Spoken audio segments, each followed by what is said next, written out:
I'm trying to get my costume. Oh, you got a bow, Murat? Yeah, dude. I'm set up.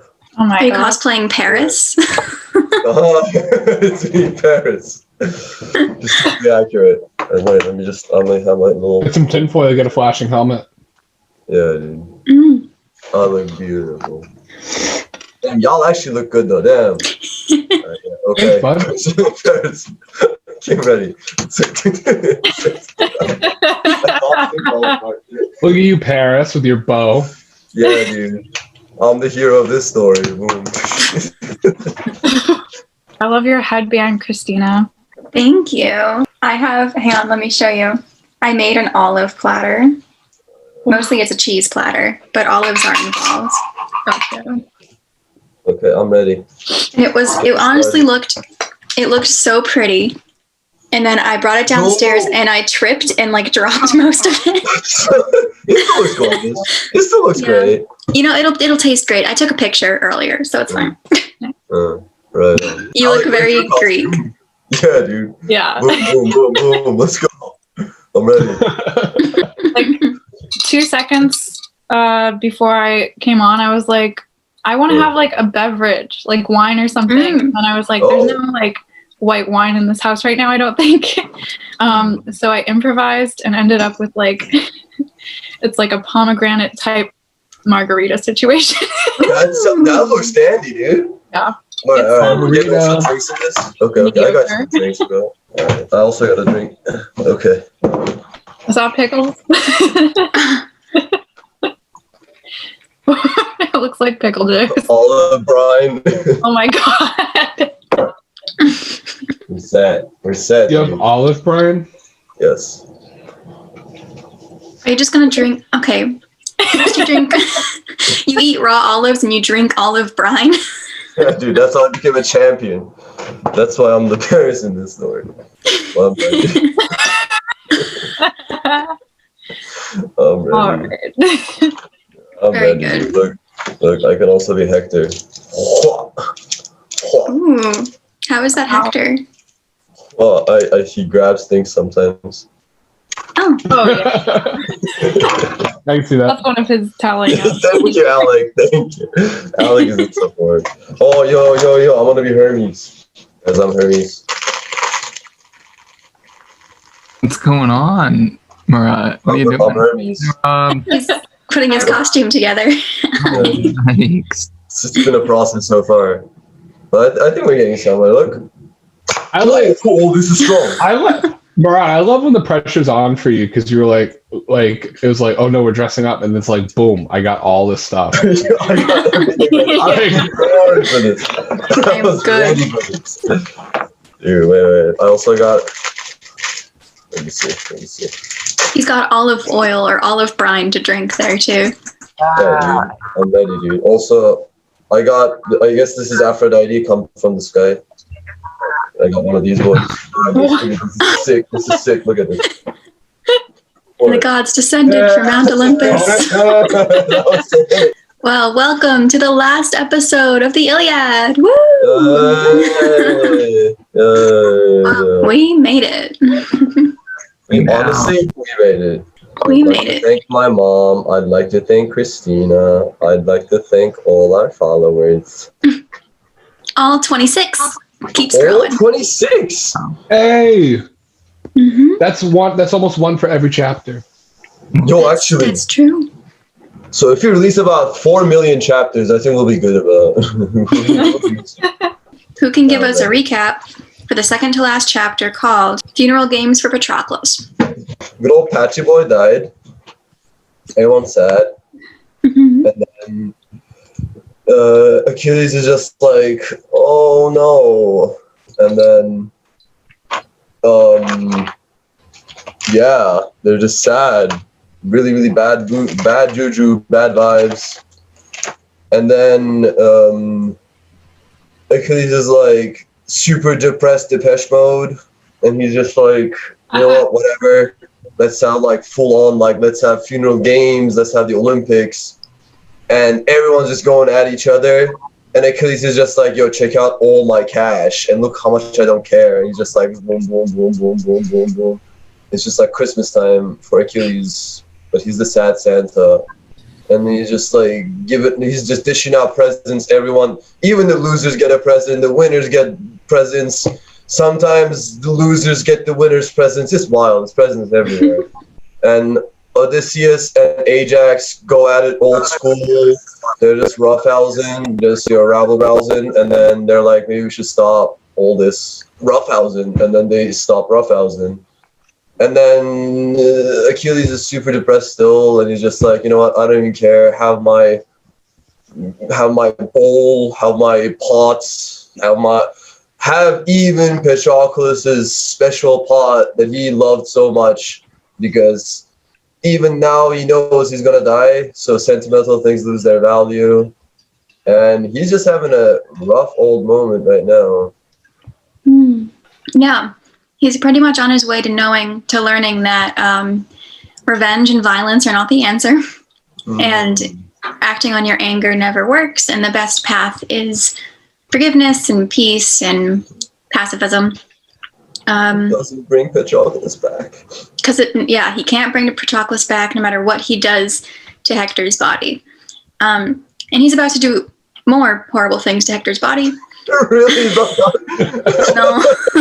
I was before he was done. Not yet. Almost.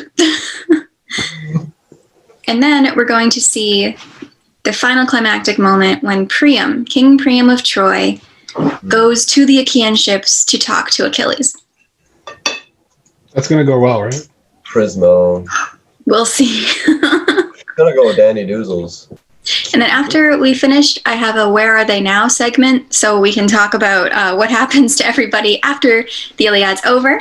Well, Is it like a summer camp outro? Like, Like the end credits. outro?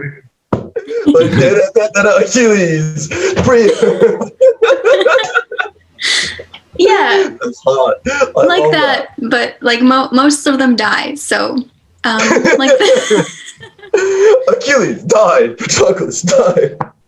yeah, everyone's dead. Died. Have like a scrolling marquee with all their like born and died dates, like, Hey, died. in memoriam. Everybody. Trojans were harmed in the making of this story. Trojans were harmed. A lot of Trojans were harmed. All right, I'm ready. Got my crossbow. Okay. Got my shield.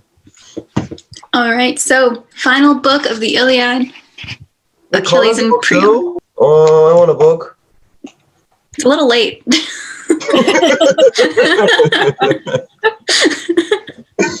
You know what? Let's just do it all over again. I do the book. It's not the same book.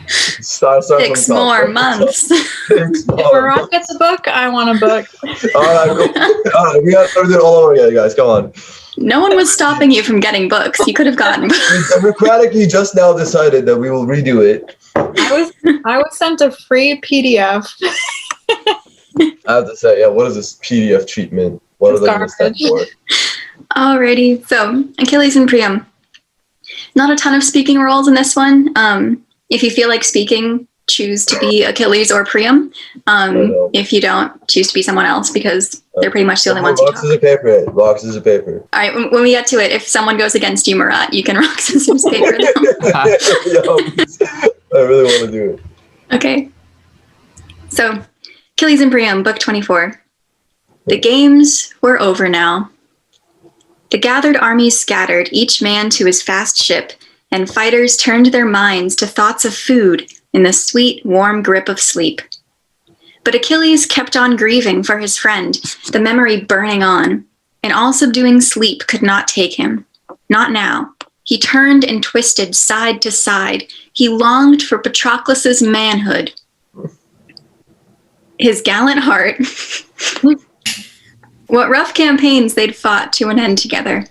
What hardships they had suffered, cleaving their way through wars of men and pounding waves at sea. The memories flooded over him, live tears flowing, and now he'd lie on his side, now flat on his back, now face down again. At last he'd leap to his feet, wander in anguish, aimless along the surf, and dawn on dawn, flaming over the sea and shore, would find him pacing. So he can't sleep, he'd wake up early. Then, He'd yoke his racing team to the chariot harness, lash the corpse of Hector behind the car for dragging, and haul him 3 times around the dead Patroclus's tomb. He's been doing this every day. There's something so funny imagining him just feeling so droll and depressed and like He's like, just a dead body. He's like, oh, I'm sad. yeah, like in the back, he's like, nothing can make me happy. I don't want to see anyone. Jeez. And then he'd rest again in his tents and leave the body sprawled face down in the dust. But Apollo pitied Hector, dead the man though he was, and warded all corruption off from Hector's corpse. And round him, head to foot, the great god wrapped the golden shield of storm, so his skin would never rip as Achilles dragged him on. So despite this, Hector is looking totally dandy doodles, totally fine. Nice. So he kept on raging, shaming noble Hector, but the gods in bliss looked down and pitied Priam's son. They kept on urging the sharp-eyed giant killer Hermes to go and steal the body, a plan that pleased them all, but not Hera, Poseidon, or Athena, the girl with blazing eyes. They clung to their deathless hate of sacred Troy, Priam and Priam's people, just as they had at first when Paris in all his madness launched the war. He offended Athena and Hera, both goddesses. When they came to his shepherd's fold, he favored Love, Aphrodite, who dangled before his eyes the lust that loosed disaster. But now, at the 12th dawn since Hector's death, Lord Apollo rose and addressed the immortal powers. 1, 2, rock, scissors, paper. 1, 2, 3. 1, 2, 3. Just you. This is You're Apollo. You're born for You were this. made for Apollo. I'm Apollo. Alright, I'm Apollo's. Wait, where were we? Okay. Hard to do. I'm Apollo. You live for cruelty. Did Hector never burn in your honor thighs of oxen and flawless, full-grown goats? Now you cannot bring yourselves to save him, even his corpse, so his wife can see him, his mother and his child, his father Priam and Priam's people. How they'd rush to burn his body on the pyre and give him royal rights. But murderous Achilles, you gods, you choose to help Achilles, the man without a shred of decency in his heart, man. His temper can never bend and change, like some lion going his own barbaric way, given into his power, his brute force and wild pride, as down he swoops on the flocks of men to seize his savage feast. Achilles has lost all pity. No shame in the man, shame that does great harm or drives men on to good. No doubt some mortal has suffered a dearer loss than his, a brother born in the same womb, or even a son. Oh. He grieves, he weeps, but then his tears are through. The fates have given mortals hearts that can endure, but this Achilles, first he slaughters Hector, he rips away the noble prince's life, then lashes him onto his chariot, drags around his beloved comrades too. But why, I ask you? What good will it do to him? What honor will he gain? Let that man beware, or great and glorious as he is, we mighty gods will wheel on him in anger. Look, he outrages the senseless clay in all his fury. Right, so Apollo gives us the theme, right? Why? Why is he doing this? What good will it do him? Yeah. Oh man, Apollo's, dude. But white-armed Hera flared at him in anger. Yes, there'd be some merit even in what you say, Lord of the Silver Bow, if all you gods, in fact, would set Achilles and Hector high in equal honor. But Hector is mortal. He sucked a woman's breast. Achilles sprang from a goddess, one I reared myself. I brought her up and gave her in marriage to a man, to Peleus, dearest to all your hearts, you gods. All you gods, you shared in the wedding rites, and so did you, Apollo. There you sat at the feast and struck your lyre. What company you keep now, these wretched Trojans, you forever faithless. But Zeus, who also always has something to say, and who marshals the storm clouds, warned his queen. Now, Hera, don't fly into such a rage at fellow gods. These two can never attain the same degree of honor. Still, the immortals loved Prince Hector dearly, best of all the mortals born in Troy. So I loved him at least. He never stinted with gifts to please my heart. Never once did my altar lack its share of victims. Wine cups tipped and the deep smoky savor. These are the gifts we claim. They are our rights. But as for stealing courageous Hector's body, we must abandon the idea. Not a chance in the world behind Achilles' back. For Thetis is always there, his mother always hovering near him night and day. Now, would one of you gods call Thetis to my presence, so I can declare to her my solemn sound decree? Achilles must receive a ransom from King Priam. Achilles must give Hector's body back. So that is the plan. And so we're going to skip a bit because even in the last chapter, he can't resist the temptation to talk for a long time about nothing. Lads. So Zeus sends down Iris. Iris goes down and gets Thetis. Thetis comes up to Olympus, and Thetis actually takes the seat where Athena usually sits. So they give her one of the best seats in the house. Yo, she got front seats? Mm-hmm. Damn, dude. And then the father of men and gods, Zeus, began to address Thetis and the other gods. You have come to Olympus now, immortal Thetis, for all your grief. What unforgettable sorrow seizes on your heart. I know it well myself. Even so, I must tell you why I called you here. For 9 whole days, the immortals have been feuding over Hector's corpse and Achilles, scourge of cities. They keep urging the sharp-eyed giant killer Hermes to go and steal the body. But that is not my way. I will grant Achilles glory, and so safeguard your awe and love of me for all the years to come. Go at once to the camp, give your son this order. Tell him the gods are angry with him now, that I am rising over them in deathless wrath, that he in heartsick fury still holds Hector's body there by his beaked ships, and will not give him back. Perhaps in fear of me he'll give him back at once. Then, at the same time, I am winging Iris down to great-hearted Priam, commanding the king to ransom his dear son, to go to Achaea's ships bearing gifts to Achilles, gifts to melt his rage. So it's good to remind us all here that Zeus loves Thetis and wanted to marry Thetis. So keeping her happy is in his best interest because he does care for her. And he wants her awe and love of him for all the years to come, but even though they can't be together. So he decreed, and Thetis, with her glistening feet, did not resist a moment. Down the goddess flashed from the peaks of Mount Olympus, made her way to her son's camp, and there he was. She found him groaning hard, choked with sobs. Around him, trusted comrades swung to the work, preparing breakfast, steadying in their midst a large fleecy sheep just slaughtered in the shelter. But his noble mother, settling down at his side, stroked Achilles gently, whispering his name. My child, how long will you eat your heart out here in tears and torment, all wiped from your mind all thought of food and bed? It's a welcome thing to make love with a woman. You don't have long to live now, well I know. Already I see them looming up beside you, death and the strong force of fate. Listen to me, quickly. I bring you a message sent by Zeus.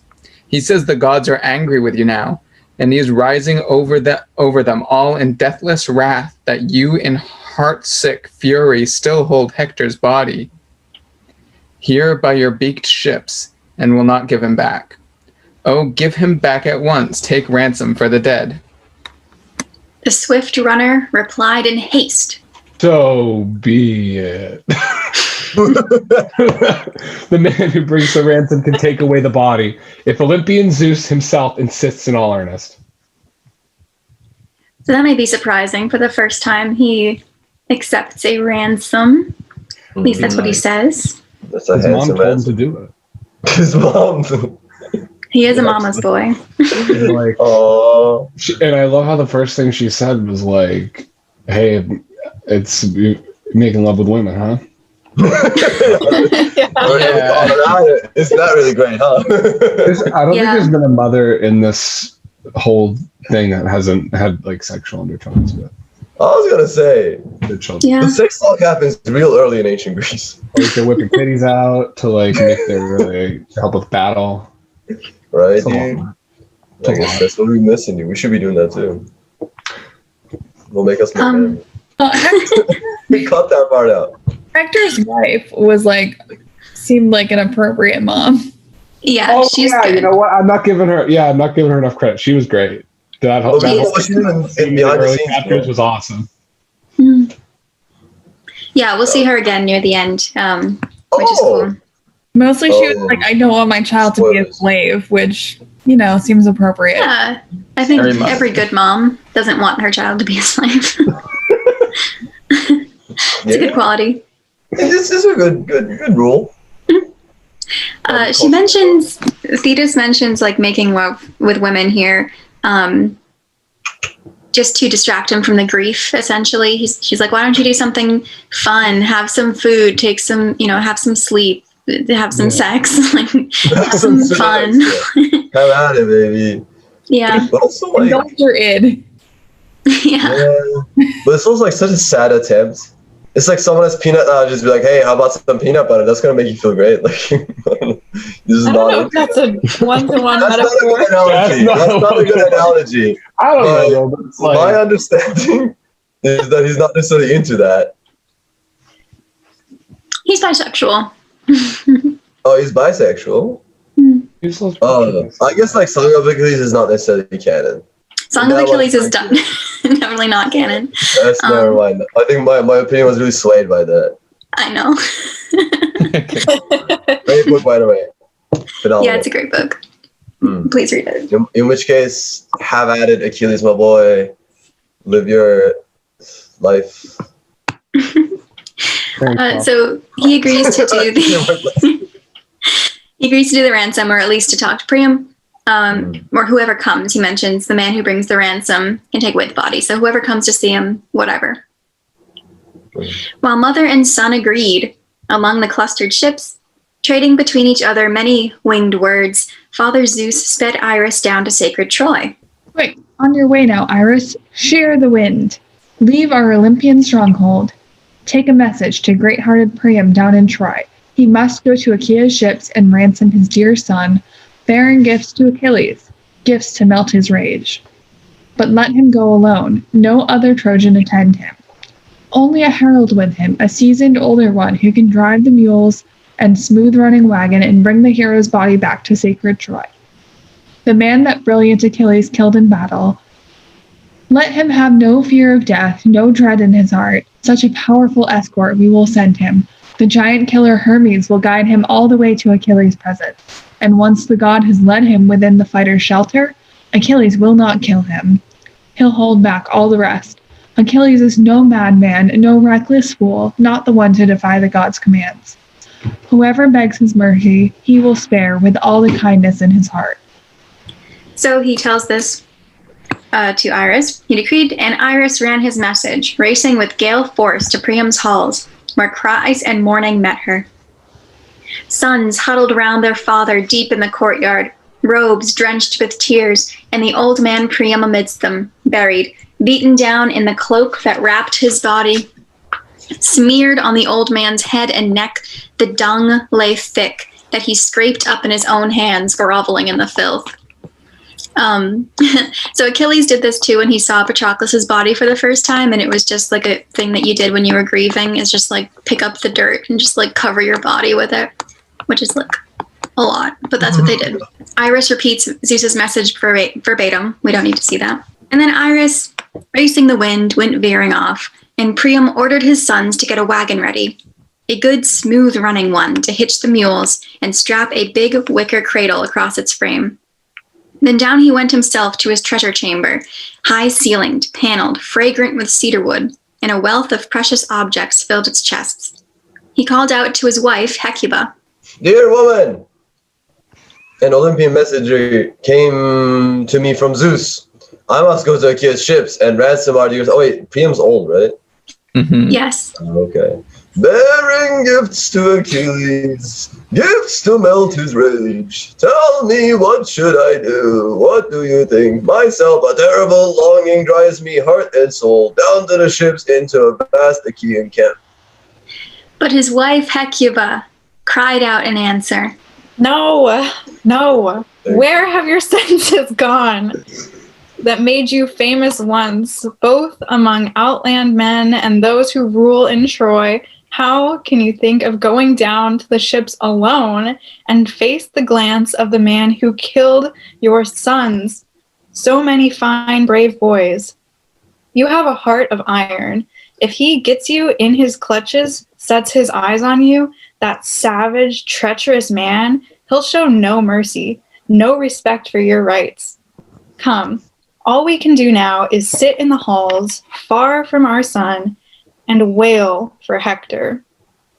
So this is the doom that strong fate spun out, our son's lifeline, drawn with his first breath, the moment I gave him birth, to glut the wild dogs, cut off from his parents, crushed by the stronger man. Oh, would to God that I could sink my teeth in his liver, eat him raw.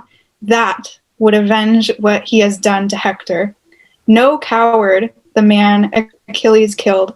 My son stood and fought for the men of Troy and their deep-breasted wives, with never a thought of flight or run for cover. Hecuba's no joke. That was intense. That was some good straight talk.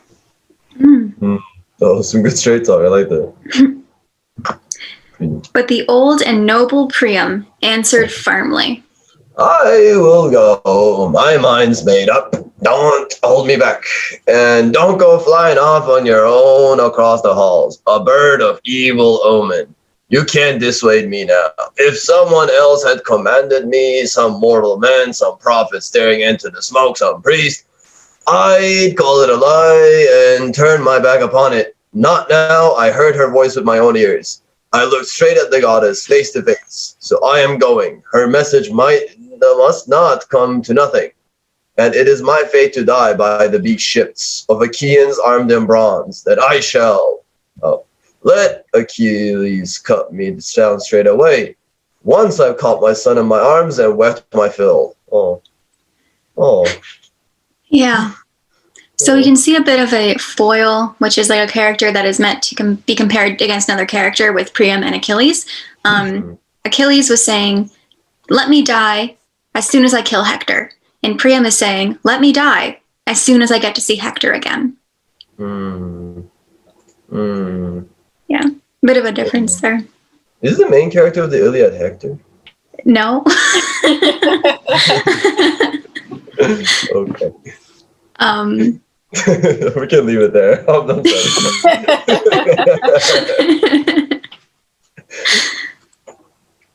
He does do. Well, never mind. I get what you're saying, but he's ending as sympathetic. So it's like, Yes.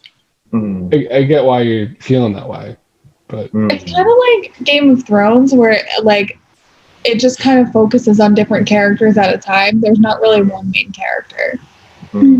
Just like Game of Thrones. It just seems like his. Oh my god, we started this. Yes, we need to bring that here. But yeah, it just seems like his character, like, what is the word? I guess, like, his death is the most consequential in the story. His appearance is low, but yeah, no, never mind. I see. He's like He does a lot, but he's more of like an antagonist at first, and then has like a redemption arc, I guess, but only after he dies. Only after he dies. We get one more hating on Paris moment, and it's quite good. So Yes. So Priam raised back the carved lids of the chests and lifted out 12 robes, handsome, rich brocades, 12 cloaks, unlined and light, as many blankets, as many big white capes and shirts to go with them.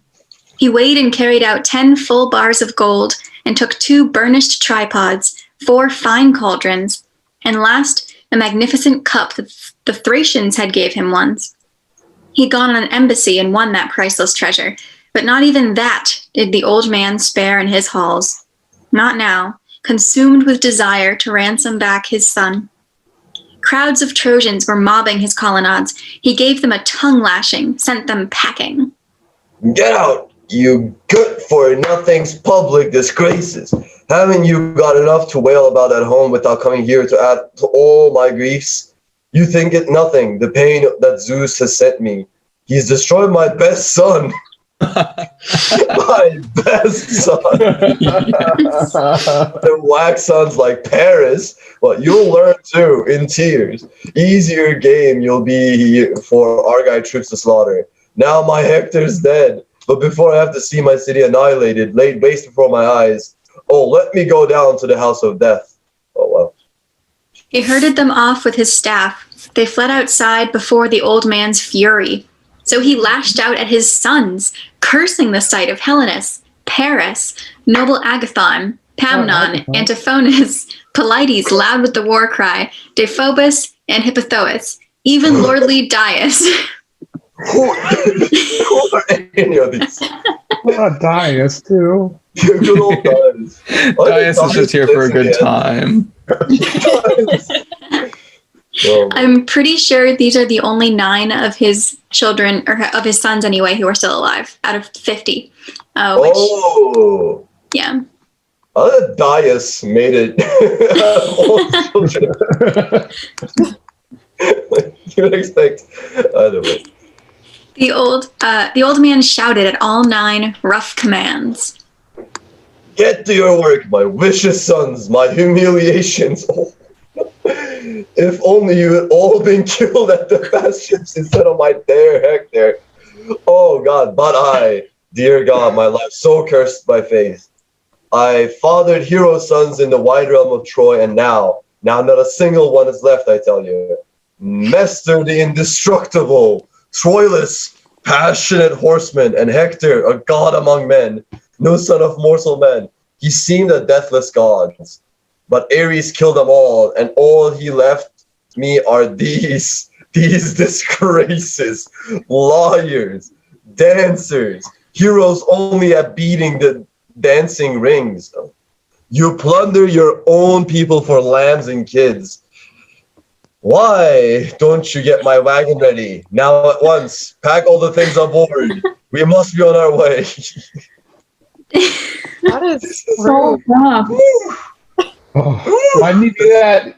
It'd all be done if you'd done that like 20 chapters ago. Yeah, honestly, actually, yeah. He'll talk with his sons. Yeah. Just right into the sunset with his dear Hector. You're being like, you're all disgraces and I hate you all and I wish you had died. I know with sons. Honestly, it's like classic, just like your dad just gives you a bad beating and he's like, all right, now we're going to Disneyland. Like,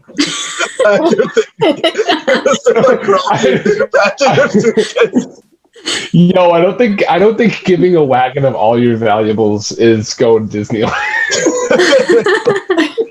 I'm going to the bank. Back my money. Oh my God. Anyway. Like the day that your big brother died, he's like, I wish you died instead of him. I mean, Paris deserves to hear that. Paris is the worst. But, Dias didn't do anything wrong. Dias didn't do anything wrong. Like, Time. Dad, what's happening? Remember Dephobus? I don't think he comes back in the story, but he's important when we get to the Where Are They Now? He does something important. What? Well, Dephobus? Is he one Yeah. of the other sons? He's one of the sons that Priam is yelling at right now. Gotcha. He's a disgrace.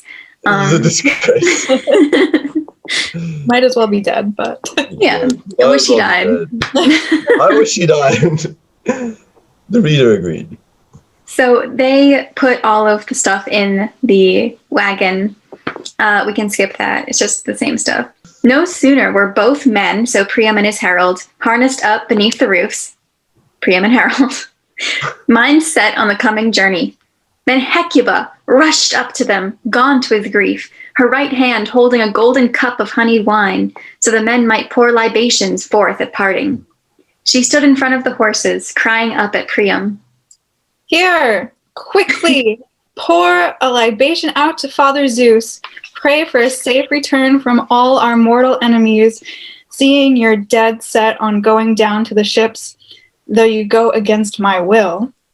But if you must, pray at least to the great god of the dark storm cloud, up there on Ida, gazing down on the whole expanse of Troy, praying for a bird of omen, Zeus's wind-swift messenger, the dearest bird in the world to his prophetic heart, the strongest thing on wings, clear on to the right. My momentum. All right. Double Jason. Clear on to the right, so you can see that sign with your own eyes and trust your life to it as you venture down to Achilles' ships and the fast chariot teams. But if far-seeing Zeus does not send you that sign, his own messenger, then I urge you, beg you, don't go down to the ships, not for all the passion in your heart. The old majestic Priam gave his answer. Dear woman, surely I won't resist your urging now. It's well to lift our hands and ask great Zeus for mercy. And the old king motioned a steward standing by to pour some clear, pure water over his hands, and she came forward, bearing a jug and basin. He rinsed his hands, took the cup from his wife, and taking a stand amidst the forecourt, prayed, pouring the wine to earth and scanning the high skies. Priam prayed in his rich, resounding voice. Father Zeus, ruling over us all from Ida, God of greatness, God of glory, grant that Achilles will receive me with kindness, mercy. Send me a bird of omen, your own wind-swift messenger, the dearest bird in the world to your prophetic heart, the strongest thing on wings, clear on the right, so I can see that sign with my own eyes, and trust my life to it as I venture down to Achilles' ships and the fast chariot teams. And Zeus in all his wisdom heard that prayer, and straightway the father launched an eagle, the truest of Zeus's signs that flies the skies, the dark marauder that mankind calls the black wing. You know how we call eagles the black wing? The black wing. Is that a thing we do? Humans do it, yeah. Okay. The bald black wing of America, class. Or the black wing of the flag. Yes, symbol. Broad as the door of a rich man's vaulted treasure chamber, well fitted with sturdy bars, so broad each wing of the bird spread out on either side as it swept through the city, flashing clear on the right before the king and queen. All looked up and overjoyed, the people's spirits lifted. And the old man, rushing to climb aboard his chariot, drove out through the gates and echoing colonnades. The mules in the lead hauled out the four-wheeled wagon, driven on by seasoned Idaeus. The horses came behind as the old man cracked the lash and urged them fast throughout the city, with all his kinsmen trailing, weeping their hearts out as if he went to his death. He might be. But once the two passed down through the crowded streets and out into the open country, Priam's kin turned back, his sons and in-laws straggling home to Troy. But Zeus, who beholds the world, could hardly fail to see the two men striking out across the plain. As he watched the old man, he filled with pity, and quickly summoned Hermes, his own dear son. Hermes, escorting men is your greatest joy, you above all the gods. And you listen to the wish of those you favor. So down you go, down and conduct King Priam there through Achilles' beaked ships, so none will see him. None of the Argive fighters recognize him now, not till he reaches Peleus' royal son. So he decreed, and Hermes, the giant-killing guide, obeyed at once. Under his feet he fastened the supple sandals, never-dying gold, that wing him over the waves and boundless earth with a rush of gusting winds. And he goes down and he finds Priam. He disguises himself as an Achaean soldier. And now, as soon as the two drove past the great tomb of Iliad, they drew rein at the ford to water mules and team. A sudden darkness had swept across the earth, and Hermes was all but on them when the herald looked up, saw him, and shouted at once to Priam. So this is Hermes. Danger. Oh no, this is the herald. Oh. Sorry. This is the herald. I'll be the herald. Okay. Danger, my king. Think fast. I see a man. I'm afraid we'll both be butchered on the spot. Into the chariot. Hurry, run for our lives, or fling ourselves at the knees and beg for mercy. The old man was stunned. In a swirl of terror, the hair stood bristling all over his gnarled body. That body gnarly. He stood there staring dumbly. Not waiting for welcome, the running god of luck went straight up to Priam, clasped the old king's hands, and asked him warmly, Father, where do you drive these mules and team through the god-sent night while other mortals sleep? Have you no fear of the Argives breathing hate and fury? Here are your deadly enemies camping close at hand. Now what if one of them saw you rolling blithely on through the rushing night with so much tempting treasure? How would you feel then? You're not so young yourself, and the man who attends you here is far too old to drive off an attacker spoiling for a fight. But I would never hurt you, and what's more, I'd beat off... Uh-oh. Oh, it's that story now. I'd beat off any man who do you harm. You remind me of my dear father to the life. Oh, man. and the old and noble Priam said at once, Our straits are hard, dear child, as you say, but a god still holds his hands above me, even me, sending such a traveler here to meet me. What a lucky omen! Look at your build, your handsome face, I wonder, and and such good sense. Your parents must be blissful as the gods. The guide and giant killer answered quickly. You're right, old man, all straight to the mark. But come, tell me the truth now, point by point. This treasure, a king's ransom, do you send it off to distant outland men to keep it safe for you? Or now do you all abandon sacred Troy, all in panic, such was the man who died, your finest, bravest man, your own son who never failed in a fight against the Argives? But the old majestic Priam countered quickly. Who are you, my fine friend? Who are your parents? How can you speak so well of my doomed son's fate? And the guide and giant killer answered staunchly. You're testing me, old man, asking of noble Hector. Ah, how often I watched him battling on the lines where men win glory, saw the man with my own eyes, and saw him drive Achaeans against the ships that day. He kept on killing, cutting them down with slashing bronze while we stood by and marveled. Achilles reined us in, not fighting for us while he raged on at Agamemnon. I am Achilles' aide, you see. One and the same good warship brought us here. I am a Myrmidon, and my father is a Polyctor. And a wealthy man he is, about as old as you. He has 6 sons. I'm the 7th. We all shook lots, and it fell to me to join the armies here at Troy. I've just come up from the ships to scout the plain. At dawn, the fiery-eyed Achaeans fight around the city.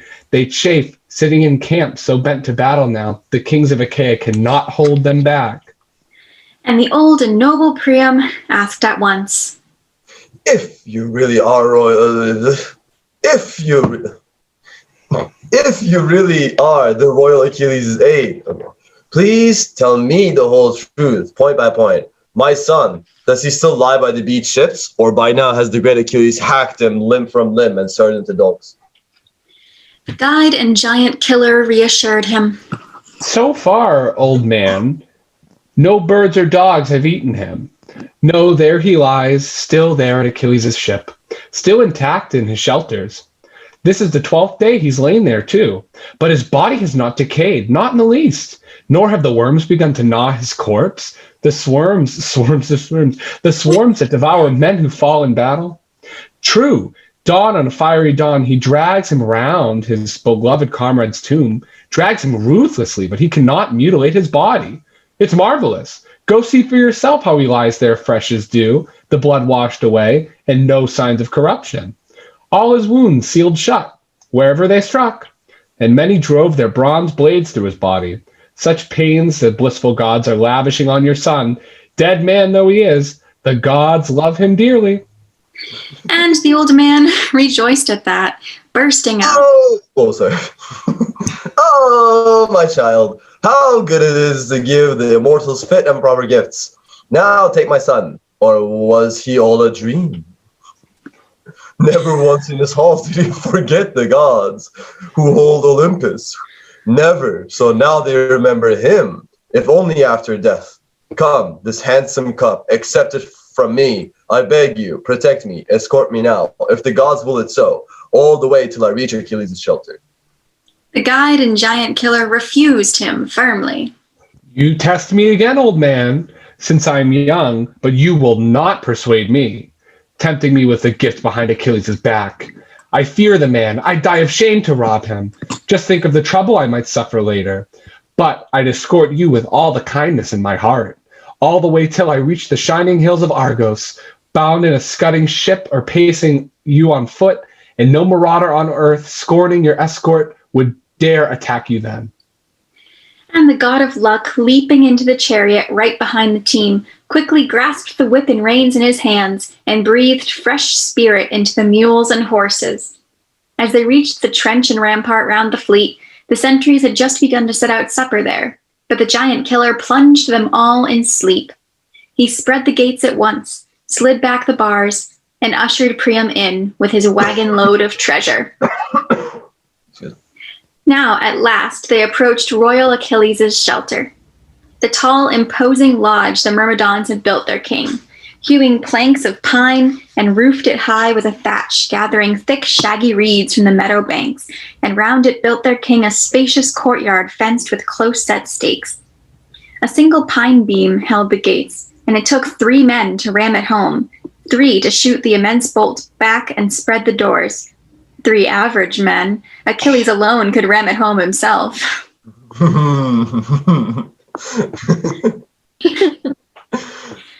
But the god of luck now spread the gates for the old man, drove in the glinting gifts for Peleus' swift son, climbed down from behind the team and said to Priam, Old man, look!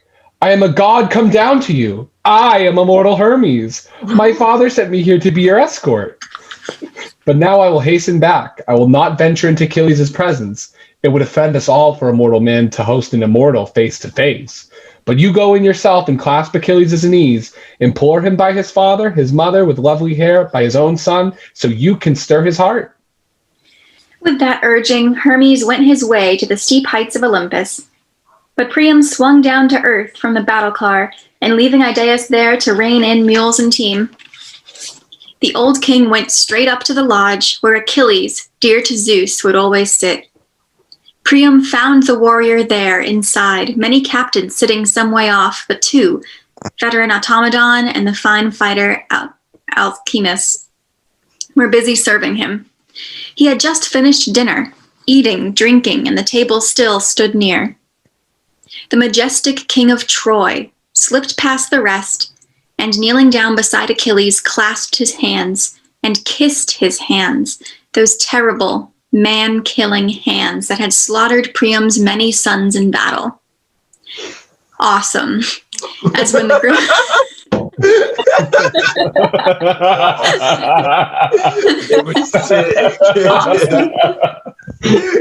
Radical. As when the grip of madness seizes one who murders a man in his own fatherland and flees abroad to foreign shores to a wealthy noble host, and a sense of marvel runs through all who see him, so Achilles marveled, beholding majestic Priam. His men marveled too, trading startled glances, but Priam prayed his heart out to Achilles. Sorry, went out. Am I reading now? Yeah. Sorry, my internet went out. It's okay. Remember your own father, great godlike Achilles, as old as I am, past the threshold of deadly old age. Oh, no doubt the sound about him plague him now with no one there to defend him, beat away disaster. No one, but at least he hears you're still alive, and his old heart rejoices, hopes rising, day by day, to see son come sailing home from Troy. But I, dear God, my life so cursed by fate, I fathered hero sons in the wide realm of Troy, and now not a single one is left, I tell you. 50 I had when the sons of Achilles came, 19 born to me from a single mother's womb, oh God, and the rest by other women in the palace. Many of them violent Ares cut the knees from under. But one was left for me, to guard my walls, my people, the one you killed the other day, defending his fatherland, my Hector. It's all for him I've come to the ships now, to win him back from you. I bring a priceless ransom. Revere the god. Pity me in my own right. Remember your own father. I deserve more pity. I have endured what no one on earth has ever done before. I put to my lips the hands of the man who killed my son. So it is a big, important moment. He's saying, I will do anything. I'll kiss your hands. Please do anything. Give me my son back. These words stirred within Achilles a deep desire to grieve for his own father. Taking the old man's hand, he gently moved him back, and overpowered by memory, both men gave way to grief. Priam wept freely for man-killing Hector, throbbing, crouching before Achilles' feet, as Achilles wept himself, now for his father, now for Patroclus once again. And their sobbing rose and fell throughout the house. They just both break down in tears together. Howling. And the longing for it, broke out the house. Then, when brilliant Achilles had had his fill of tears, and the longing for it had left his mind and body, he rose from his seat, raised the old man by the hand, and filled with pity now for his gray head and gray beard, he spoke out winging words, flying straight to the heart. Poor man, how much you've borne, pain to break the spirit. What daring brought you down to the ships all alone, to face the glance of the man who killed your sons? So many fine, brave boys. You have a heart of iron. Come, please, sit down on this chair here. Let us put our griefs to rest in our own hearts. Rake them up no more, raw as we are with mourning. What's good to be won from tears that chill the spirit? So the immortals spun our lives that we wretched men live on to bear such torments. The gods live free of sorrows. There are two great jars that stand on the floor of Zeus's halls and hold his gifts, our miseries one, the other blessings. When Zeus, who loves the lightning, mixes gifts for a man, now he meets it with misfortune, now good times in turn. When Zeus dispenses gifts from the jar of sorrows only, he makes a man an outcast, brutal, ravenous. Hunger drives him down the face of the shining earth, stalking far and wide, cursed by gods and men. So with my father, Peleus, what glittering gifts the gods rained down from the day that he was born. He excelled all men in wealth and pride of place. He lorded over Myrmidons, and mortal that he was, they gave the man an immortal goddess for a wife. Yes, but even on him the father piled hardships. No powerful race of princes born in his royal halls, only a single son he fathered, doomed at birth, cut off in the spring of life. And I give the man no cares as he grows old, since here I sit in Troy, far from my fatherland, a grief to you, a grief to all your children. And you too, old man. We hear you prospered once, as far as Lesbos, Makar's kingdom, bounds to seaward, Phrygia east and upland, the Hellespont vast and north. The entire realm, they say, you lorded over once. You excelled all men, old king, in sons and wealth. But then the gods of heaven brought this agony on you. Ceaseless battles round your walls, your armies slaughtered. You must bear up now. Enough of endless tears, the pain that breaks the spirit. Grief for your son will do no good at all. You will never bring him back to life. Sooner you must suffer something worse. So Achilles, learning all the life lessons today, learns that not only will grief and anger not solve anything, but also that everybody has problems, even kings, and even kings of faraway lands that he is fighting against. So compassion and empathy, very important. Crying with your enemy, crying with him instead of trying to kill him. It all works in the end. It all works in the end. So we asked him to sit sit down for a bit, but the old and noble Priam protested strongly. So my internet's kind of unstable. Can someone else take over Priam? Don't make me sit on a chair, Achilles prince. Not while Hector lies uncared for in your camp. Give him back to me now, no more delay. I must see my son with my own eyes. Yodi. Okay. Sorry, I was trying to Spooky. Go on, sorry. Accept the ransom I bring you. Accept the ransom I bring you. A king's ransom. Enjoy it. All of it. Return to your own native land, safe and sound, since now you've spared my life. A dark glance, and the headstrong runner answered. No more, old man. Don't tempt my wrath. Not now. My own mind's made up to give you back your son. A messenger brought me word from Zeus, my mother, Thetis, who bore me, the old man of the sea's daughter. And what's more, I can see through you, Priam, no hiding the fact from me. One of the gods has led you down to Achaea's fast ships. No man alive, not even a rugged young fighter, would dare to venture into our camp. Never. How could he slip past the sentries unchallenged, or shoot back the bolt of my gates with so much ease? So don't anger me now, don't stir my raging heart still more, or under my own roof I may not spare your life, old man. Suppliant that you are, may break the laws of Zeus. Oh, he turned fast. Is he just sketched out that he was able to get in? Like, it kind of pre-processed it? Basically, he's like, I know that the only way that you could even be here is if a god helped you get here.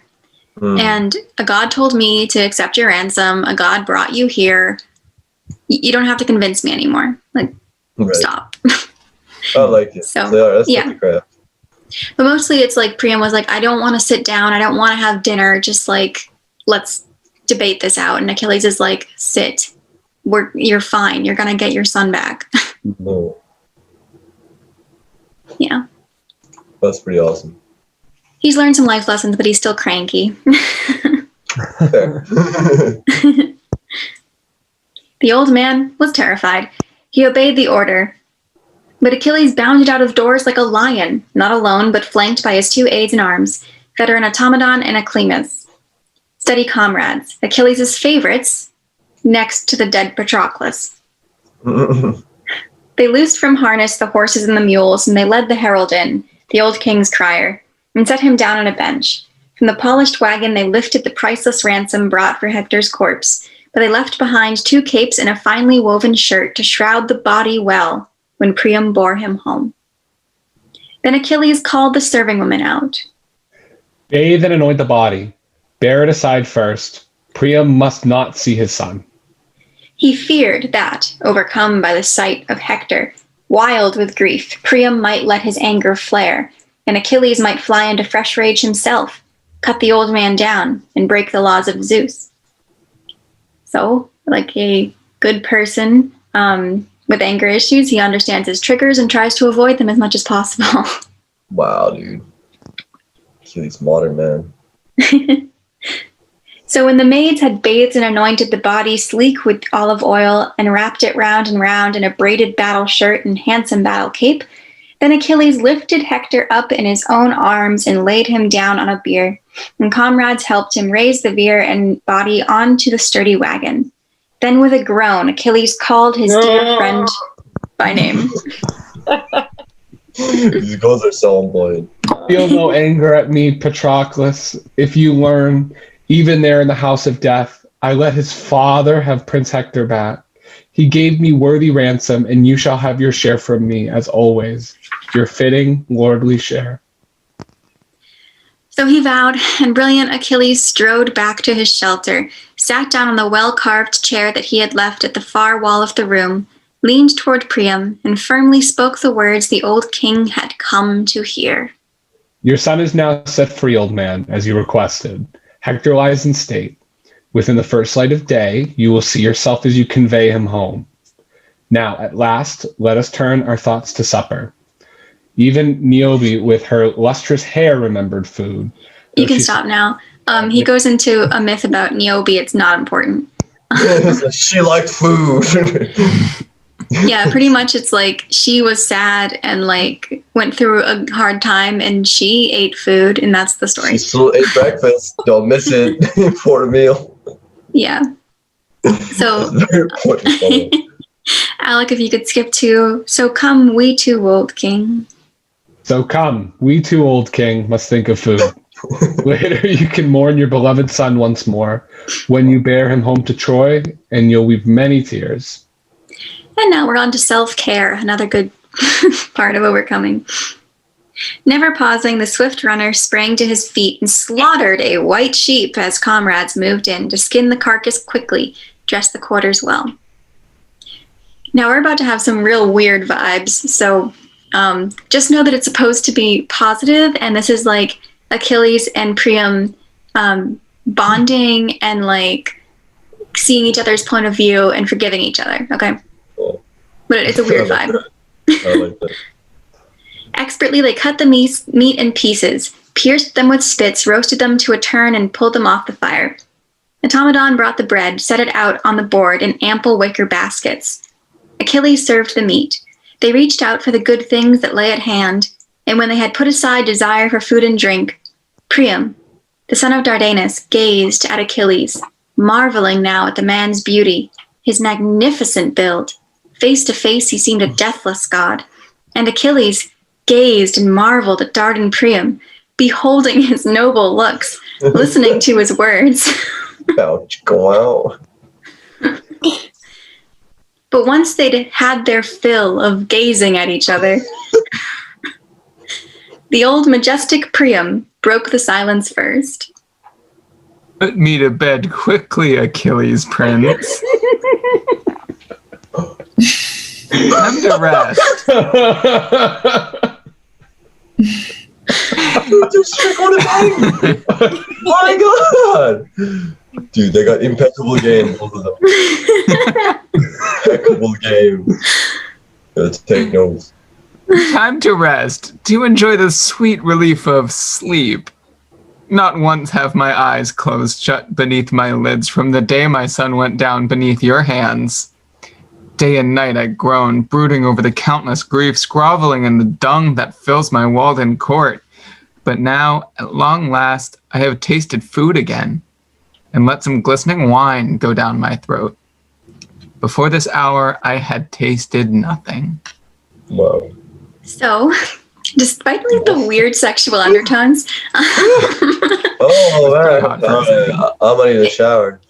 yeah, Achilles is like in his late 20s, maybe his 30s, and Priam is 80. So just keep that in mind. He was that old? Yeah. Oh, wow. Damn. Yeah. Oh, my God, it's a dinosaur. So that happens. And basically the point of this, though, is not that. It's that they are breaking bread together, having this communion together, and they're healing. Priam, for the first time, Priam is able to eat and drink wine, and he's finally like, I think I might be able to sleep for the first time since Hector died. We know earlier in this chapter that Achilles is also having trouble sleeping. So they're both eating. Priam's about to go to sleep. They're not going to sleep together, but they're healing from their trauma and their grief, which is great. I mean, forgiveness and communication and not violence is the answer. Yeah. Peace and love, baby. Peace and love, baby. Yeah. Make love, not war. Yes. Yes. Evidently. Like eat and sleep, not war. Yeah. Eat and sleep. Like- I like that message. Cry a little, eat and sleep. I like Take that a nap. better than make love with your 80-year-old murder victim's dad. Yeah. Yeah. Yeah. Exactly. But I mean, like, if you just think about how fucking sexy your enemies are. I mean, that's true, man. I mean, That's true. That's The how whole it's genre. developed. That's how it works, bro. Honestly, in the beginning, if Achilles and Priam just banged it out in the beginning, we wouldn't have any of this. Straight to the point. We wouldn't have any of this nonsense. Hector would be alive. Huh. Uh-oh. I mean, I don't know if you can know that for sure. Yeah. I mean, I'm gonna speculate. I'm just saying that's the vibe I'm getting. I think if Paris, Menelaus, and Helen did a nice triad, then the war never would have happened. That's actually such a good point. Damn, bro. They should have just, yeah. Yeah. See, that's the true diplomacy we needed in the Greek times. Mm-hmm. International triads. Well, now that just sounds like a crime syndicate. Not war. Big triads, not war. That was a good one. Oh, All right. So, Patroclus. Yeah, Patroclus is dead. Priam's going to bed. Why do you have to remind me? Too soon. Oh. Oh man. Oh, yeah, I need to go to bed at this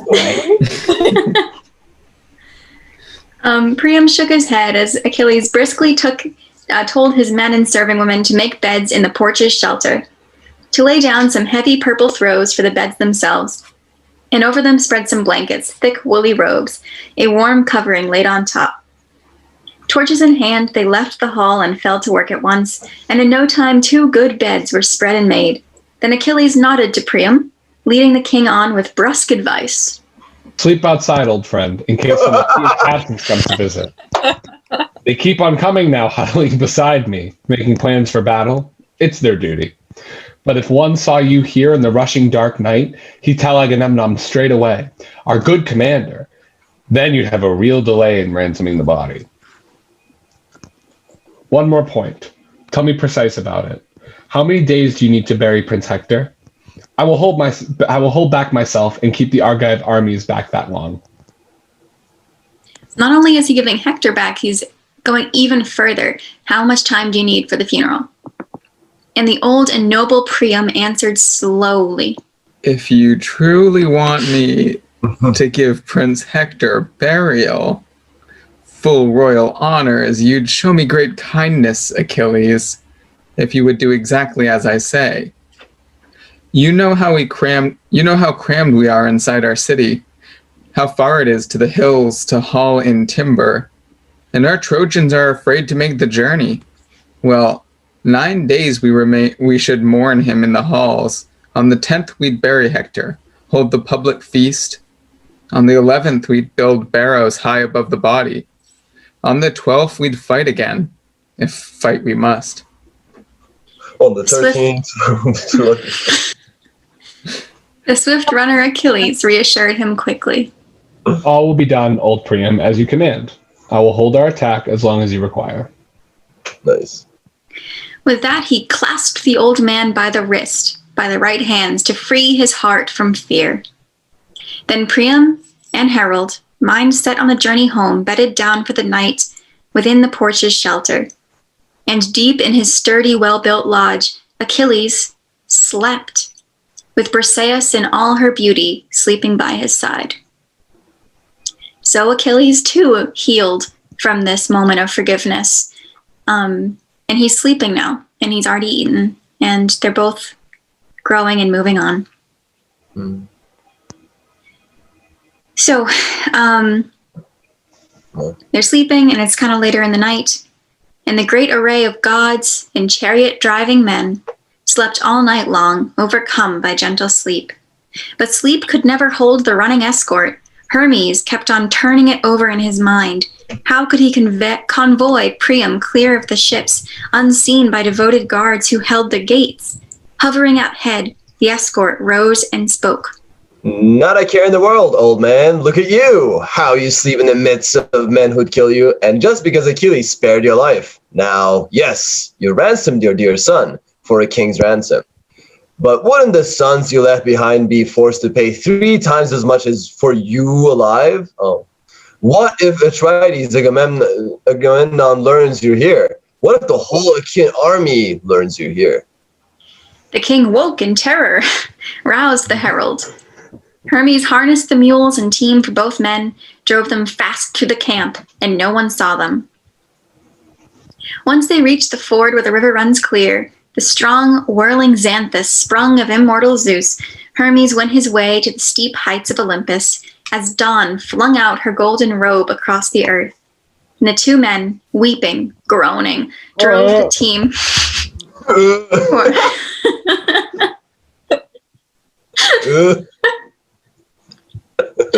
Yeah, they sound just like that. Historically accurate. There's records. Homer did that exact sound.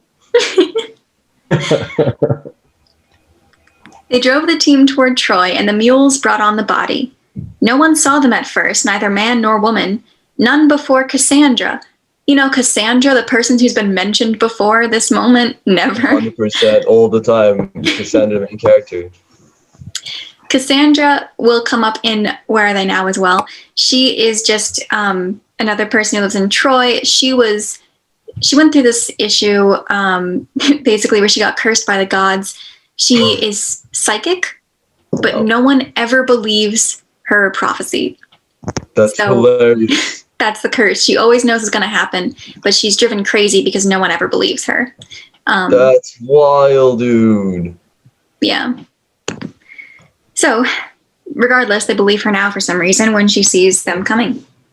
Cassandra, golden as goddess Aphrodite, she had climbed to Pergamus Heights, and from that point, she saw her beloved father swaying tall in the chariot, flanked by the herald whose cry could rouse the city. And Cassandra saw him, too, drawn by the mules and stretched out on his bier. She screamed, and her scream rang out all through Troy. Come, look down, you men of Troy, you Trojan women. Behold Hector now, if you ever once rejoiced to see him striding home alive from battle. He was the greatest joy of Troy and all our people. Her cries plunged Troy into uncontrollable grief, and not a man or woman was left inside the walls. They streamed out of the gates to meet Priam, bringing in the body of the dead. Hector, his loving wife and noble mother were first to fling themselves on the wagon rolling on, the first to tear their hair, to embrace his head, and a wailing throng of people milled around them. And now all day long till the setting sun went down, they would have wept for Hector there before the gates, if the old man steering the car had not commanded.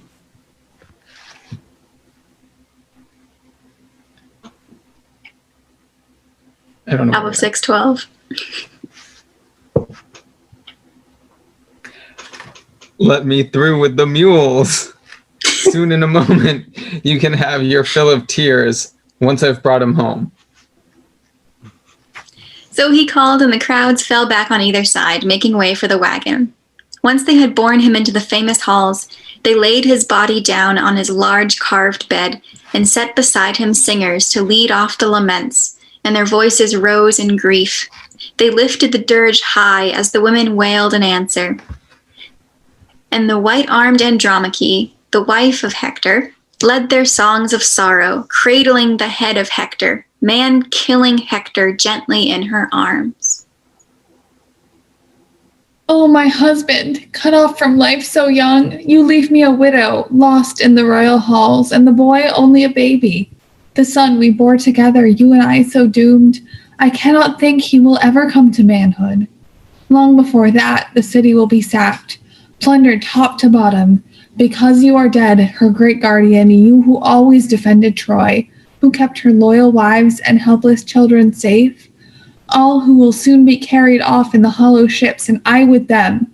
And you, my child, will follow me to labor somewhere at harsh, degrading work, slaving under some heartless master's eye that, or some Achaean marauder will seize you by the arm and hurl you headlong down from the ramparts. Horrible death, enraged at you because Hector once cut down his brother, his father, or his son. Yes, hundreds of armed Achaeans gnawed the dust of the world, crushed by Hector's hands. Your father, remember, was no man of mercy, not in the horror of battle, and that is why the whole city of Troy mourns you now, my Hector. You've brought your parents accursed tears and grief, but to me most of all you've left the horror, the heartbreak. For you never died in bed and stretched your arms to me, or said some last word from the heart I can remember, always weeping for you through all my days and nights. Oh, wow. He's a tragic, tragic character. Her voice rang out in tears, and the women wailed in answer, and Hecuba, Hector's mother, led them now in a throbbing chant of sorrow. Hector, dearest to me by far of all my sons. Oh my God. And get that out of the way. Let's establish that for sure. Parents heard that. Okay, cool. Like, okay, Mom. Okay, shit. We know. Like that too, but. Oh man. And dear to the gods, while we still shared this life, and they cared about you still, I see even after death. Many the sons I had, whom the swift runner Achilles caught and shipped on the barren salt sea as slaves to Samos, to Imbros and Lemnos, shrouded deep in mist. But you, once he slashed away your life with his brazen spear, he dragged you time and again around his comrade's tomb, Patroclus, whom you killed. Not that he brought Patroclus back to life by that, but I have you with me now. Fresh as the morning dew you lie in the royal halls, like one whom Apollo, lord of the silver bow, has approached and shot to death with gentle shafts. Her voice rang out in tears, and an endless wail rose up, and Helen, third in turn, led their songs of sorrow. Hector, dearest to me of all my husband's brothers, my husband Paris, magnificent as a god, he was the one who brought me here to Troy, and oh, how I wish I'd died before that day. But this now is the 20th year for me, since I sailed here and forsook my native land. Yet never once did I hear from you a taunt, an insult, but if someone else in the royal halls would curse me, one of your brothers or sisters or brothers' wives trailing their long robes, even your own mother, not your father, always kind as my own father, why, you'd strain them with words. Hector, you'd win them to my side. You, with your gentle temper, all your gentle words. And so, in the same breath, I mourn for you and me, my doom-struck, harrowed heart. Now there's no one left in the world, in the wide realm of Troy, no friend to treat me kindly. All the countrymen cringe from me in loathing. So Helen's only friend is also dead. I really tried to find out why she says that it's the 20th year that she's been in Troy when it should only be her 10th. I can't figure it out. So like 20 She's years. a woman, so she's bad at math. Oh yeah, that's it. That's probably it. Yeah. You should have thought about it, obviously. It's probably just like I know the like older texts like the Bible have discrepancies like that. It could just be through the amalgamation of it being created, right? Or being Yeah, it could be. It's just weird. I don't know. 10 equals 20, bro. Come on. 10 equals 20. Or is she 20? No. But it says 20th year for me since I sailed here. Oh, yeah. Yeah. Wait, I mean, but is like- it the 10th year of the war? Did it take her 10 years to sail there and then she was there for 10 years? I mean, like, it could have been, but 10 years to sail there. Oh, God. it took Odysseus 10 years to get home. But, He was really bad at directions. yeah. Damn. I don't know. If I figure it out before editing, I'll put it in. But it was interesting to me. It is strange. Mm. But, oh well. They just make such a big deal out of time. They're like, it's the 10th year of the war. Like, they remind you over and over. So it's like, what? Yeah, it's like, so what was the point of that? I can definitely imagine that it would take 10 years to like put together armies for all of the Achaean allies and like go to the Achaean allies and be like, yay, we need you to come and rescue Helen. Yeah, and that could be true. It does seem like a long time for all that to be happening, but it could be true. That's my only guess anyway. Yeah. Or everyone's just old now. Everyone's just very Yeah. Everyone's crusty. So her voice rang out in tears and vast throngs wailed, and old King Priam rose and gave his people orders. Now, you men of Troy, haul timber into the city. Have no fear of an Argive ambush packed with danger. Achilles vowed when he sent me home from the black ships not to do us harm till the 12th dawn arrives. So the last time we see Achilles, he's sleeping peacefully. The last time we hear about Achilles, it's about his vow to be peaceful. At his command, they harnessed oxen and mules to wagons. They assembled before the city walls with all good speed, and for 9 days hauled in a boundless store of timber. But when the 10th dawn brought light to the mortal world, they carried gallant Hector forth, weeping tears, and they placed his corpse aloft the pyre's crest, flung a torch, and set it all aflame. At last, when young dawn with her rose-red fingers shone once more, the people massed around illustrious Hector's pyre, and once they'd gathered, crowding the meeting grounds, they first put out the fires of glistening wine, wherever the flames still burned in all their fury. Then they collected the white bones of Hector, all his brothers, his friends in arms, mourning, and warm tears came streaming down their cheeks. They placed the bones they found in the golden chest, shrouding them round and round in soft purple cloths. They quickly lowered the chest in a deep, hollow grave, and over it piled a cope of huge stones closely set, then hastily heaped a barrow, posted lookouts all around, for fear the Achaean combat troops would launch their attack before the time agreed. And once they'd heaped the mound, they turned back home to Troy. And gathering once again, they shared a splendid funeral feast in Hector's honor, and held in the house of Priam, king by will of Zeus. And so the Trojans buried Hector, breaker of horses. The end. What